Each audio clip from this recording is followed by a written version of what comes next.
I remember when I was in university thinking about potentially going into the agency world and becoming an account manager. Mm-hmm. And everything that everyone talked about was you have to work 12 hours plus the day. You have to be in the office till 10 p.m. But they have beer on tap and, it's like this grind. Welcome to the Happy Clients Podcast, brought to you by Dot & Company. Whether you're a virtual assistant, an agency owner, or a client-facing account manager, we all deal with clients. Lucky for you, client management is what we do best. Now, let's dig in, chat cam life, and have some fun along the way. Cheers to Happy Clients. E2M is a proud sponsor of the Happy Clients Podcast. If you're running a digital agency, you know the hardest part isn't getting clients. It's delivering consistently without burning out your team or hurting margins. E2M helps agencies scale confidently as a behind-the-scenes, white-label fulfillment partner. From web development and SEO to paid media, US-based content, e-commerce, and even AI, they plug into your agency so your clients get great results under your brand. No freelancers, no chaos, just reliable delivery that helps you keep clients happy and growing. Find out how E2M can support your agency at e2msolutions.com/dot. Today, we're going to answer the question most prospective account managers are too afraid to ask. Mm-hmm. How do you actually do it? So let's kind of talk through how maybe you guys have been account managers. You've both worked in multiple agencies at the same time. Didn't burn out. Maybe you did. I don't know. Let's kind of talk through that. Yeah, I'll start, I guess.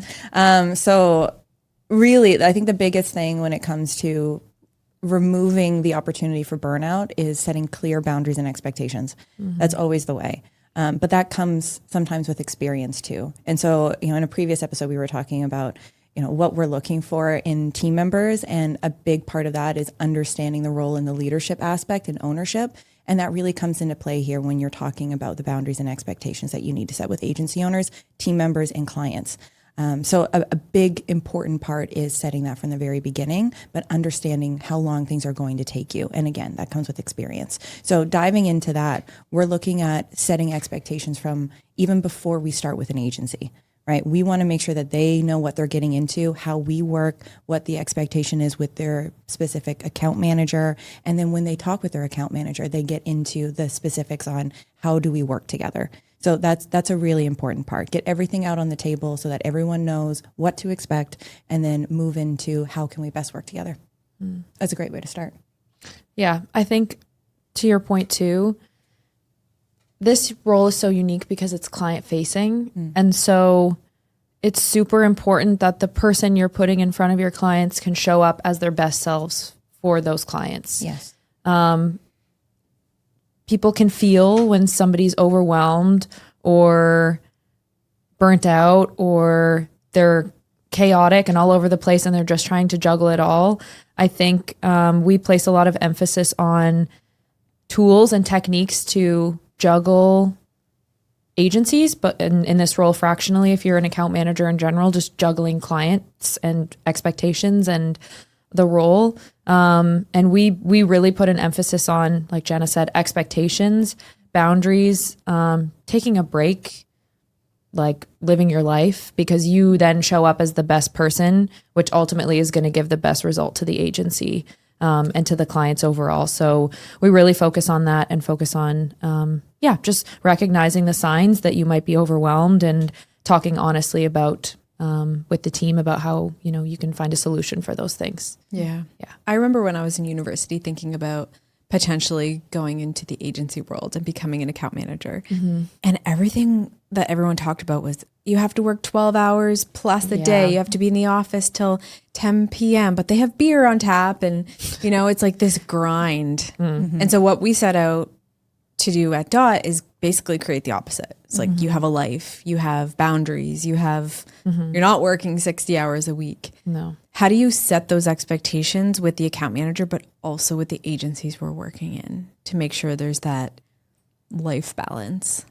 Well, it's definitely the expectation setting at the beginning for sure, but it's reinforcing those expectations. So we do a lot of updates to our agency owners. We do an end of week recap talking about, okay, this is where we're at. These are the things that we're doing. This is what to expect next week, so that we know what the workload's going to look like, so that we can triage anything that comes up that's urgent, but also capacity plan. And that helps the agency owners plan for when they need to bring on new clients too, right? So that's really important. So understanding the workload of your team members is great.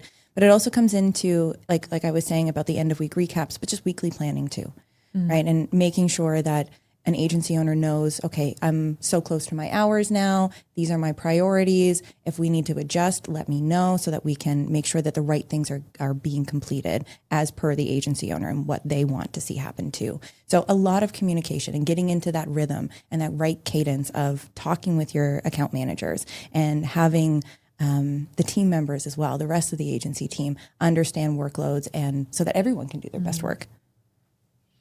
Yeah, I think like we see agencies succeed best with account managers in general when they can just talk to each other about anything that they're seeing. It's easy to make assumptions and say like, oh, this person hasn't responded in 2 hours. Maybe I'm not a priority, or they're not focused on my clients, or whatever it might be. It's so much better to just have a conversation about that and say like, hey, what are your expectations for response times and why? Maybe tell me like the history behind that. Have you had clients get upset because you weren't present and weren't answering? Maybe that's something deeper. Maybe it's instead they don't feel confident in the results. They don't feel confident that you're there for them. They don't feel like they have someone on the inside. So we sort of take that information and look at it more deeply and say like, okay, this is part of a bigger problem. We're going to repair this by responding quickly and then making them feel like they have somebody to lean on. So I think what I'm trying to say is when we open up those lines of communication, often we can tackle those issues and we can kind of resolve any issues around feeling overwhelmed or burnt out if we just understand the reason why these decisions are being made. Yeah, and just to add even more to that, a big thing that we talk about here is perceptions reality, right? Especially for agency owners, but for clients too. Clients understand what's going on. And if someone is acting like they don't have time for them, they feel that. And that, hurts the relationship sometimes. So making sure that we're not getting to the point of burnout is something that we really work hard to do with our CAMs as department managers, because we have those end of week recaps. We have scorecards that they're sending us. We have check-ins so that we can see the signs before it happens, so we can get ahead of it. Because we've been account managers. We've been .cams before we were department managers here. So we know what those warning signs look like. So we're supporting our CAMs to make sure that they're not falling into that burnout trap. Yeah. So let's talk about the agency's perspective.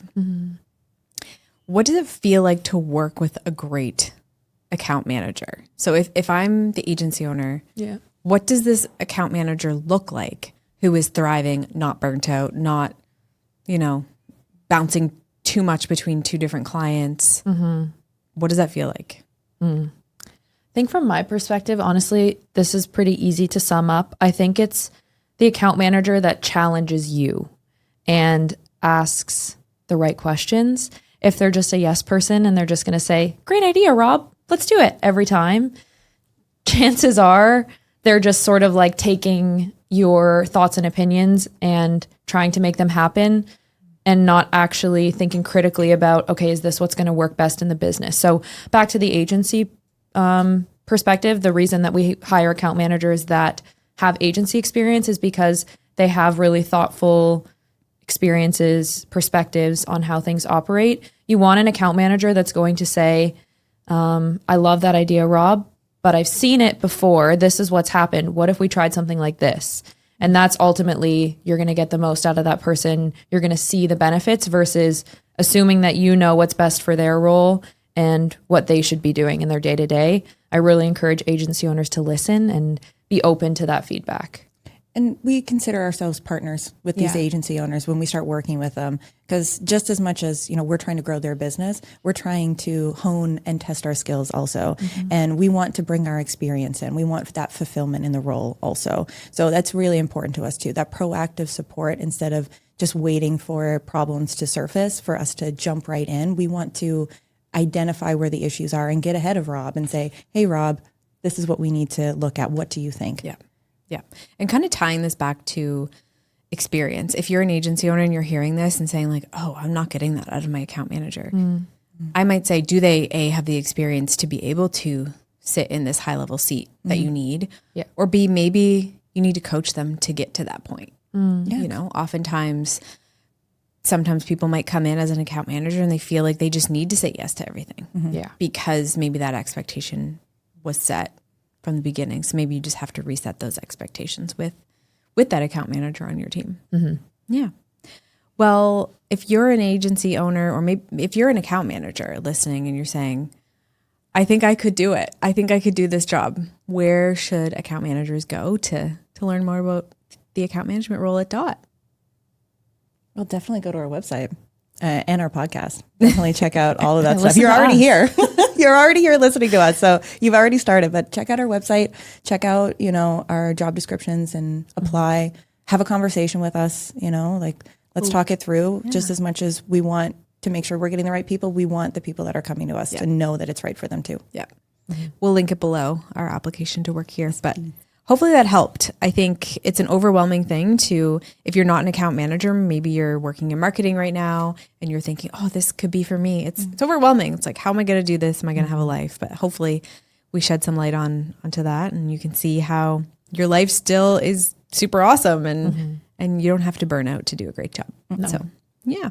On the next episode, we're going to talk about the skills that we look for that maybe you won't find on a job description, so that you want to look out for if you're applying to be an account manager. So stay tuned for the next episode.